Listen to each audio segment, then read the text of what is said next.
As I remember, July 1978, that Kerry Packard came to me and he said that you're going to take over this program that we're going to bring in called 60 Minutes. He only gave me a few words of advice. He said, I don't give a fuck what it takes, but just do it and get it right. Please explain. What can I say? Tough titties. Goodness gracious me. Experience 60 Minutes. I'm Elizabeth Hayes. You realise you're wanted in Australia? 6 years later. I'm speechless. First of all, I knew that I needed 3 front men. When Gerald Stone rang me about 60 Minutes, I was ready. Here at the busy Coroner's Court. The idea of just finding a story anywhere in the world. I used to dream of working on something like that, and I suddenly had the chance. It was like winning the lottery.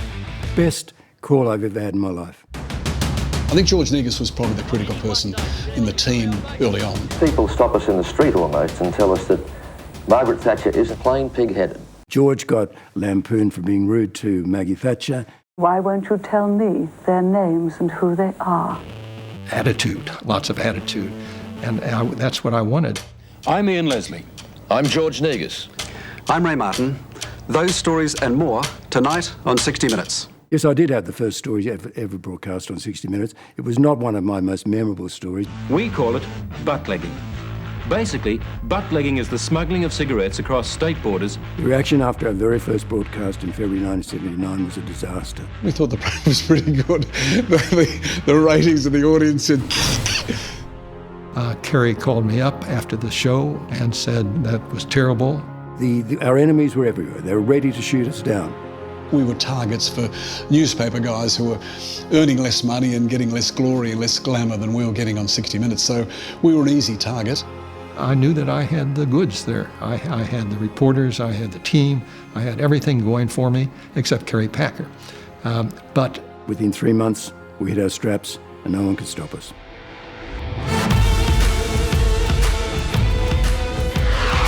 The area we are now in is the most dangerous for coalition forces. I think it became a rating success because it was different. And there was almost a no-dickhead policy from Gerald Stone. You could trust the people you were with, and I think the cameramen and the sound men and the producers were the best in the business, not just here, but around the world. Once Kerry came to understand that this was a good program, he used to call me up every Sunday night to complain about something, right? And there was one night when I had a few too many drinks, and Kerry had a few too many opinions. But all of a sudden, I really lost it, and I said, look, Kerry, I've got 3 million viewers, and you're only one of them.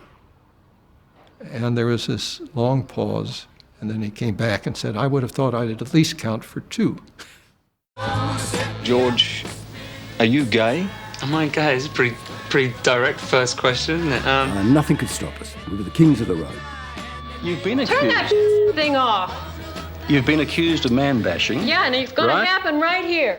I thought it was time to add another reporter. I thought it would be good to add a woman reporter.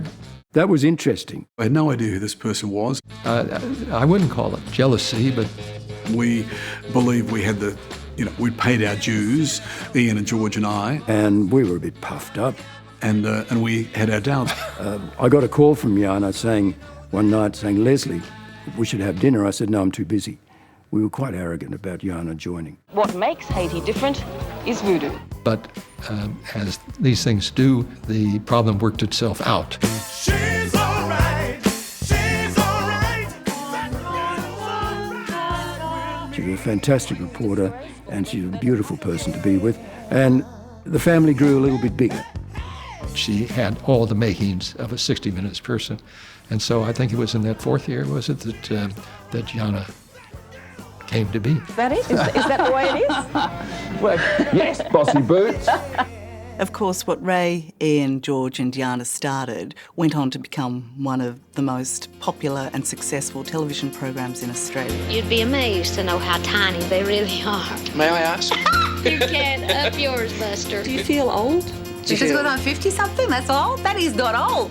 It smells strongly of caribou. When you look back to the stories, you're looking at a template, really, of 60 Minutes, and we all tell stories in our own way, but we have guiding principles.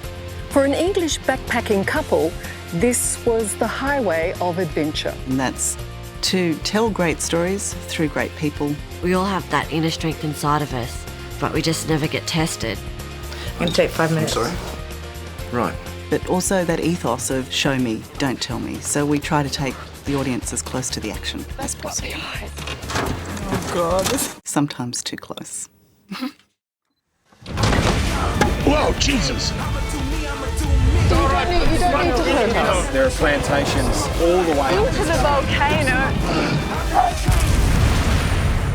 I grew up in kind of ABC, BBC style, where you were an observer, an impartial observer. You did not get in the way of the story. You didn't stand in the way of the scenery. You didn't stand between the story and the camera. In 60 Minutes, you were required to do that. The trick is to do it without looking like some kind of grandstanding bastard. I think I got away with it. I don't know. I didn't know that anybody ever told me I had to go to a war zone. I was hired on a false premise. But again, the reason you're going there is not because you're an adrenaline junkie, not because you worship war, but because that's the story. That's the conflict. Not to go there would be not to tell the story as completely as we can. And we've been told to go and take cover. It certainly sounds like it's a lot closer than that. The gun in my head story has probably been replayed on 60 Minutes more than any other scene. And sometimes you yourself would be the executioner? Yes. How would you execute that man? And the fellow brings out a big gun. We scared the man like this. We go, boop. It was a moment of white light that went through your head. I just said, why did you do that? He said, you asked me the question. I thought you wanted to know the answer. Just cut there, mate. I should have kept the cameras running. I turned to the camera, I said, cut, mate. I just couldn't think of another question. Do you know that I was receiving your shells last night? Richard Carlton, of course, was a man who loved danger. He intrigued people by his arrogance and willingness to do things that other people didn't do. Last night it was 21st century warfare. Richard's best question ever, he's talking to the completely mad Shirley MacLaine. And then you felt that you were able to talk to the elephant because you'd met the elephant in a previous life.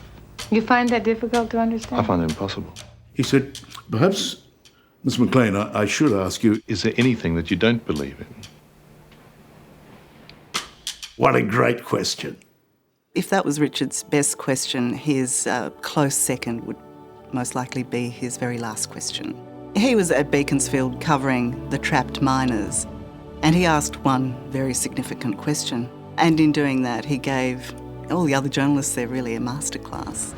Why is it that you continue to send men into work in such dangerous environment? He turned around, he just looked at the camera for a moment. And bang, he's gone.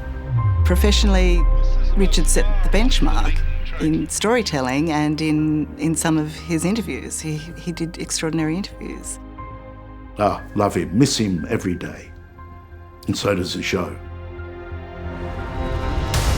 What most people want to know is, when did the sex begin? Do you think Kelly murdered her baby? Belle, please. Do you accept the level of damage you've done to people's trust? There is no doubt that the 60-minute years were the most fulfilling, the most enjoyable, and the most wonderful years of my working life. Television programs over the years that fail because audiences are treated like they're dopes. And they're fed porridge, and audiences spit it out. They don't, programs that don't work usually don't deserve to work. 60 Minutes has worked for 40 years because it's a really good program. 60 Minutes is one of those once-in-a-lifetime opportunities. I can't believe the success that I've enjoyed, and people still come up to me on the street sometimes and say, "Didn't you used to be Gerald Stone?" I say, "Yes, I used to be."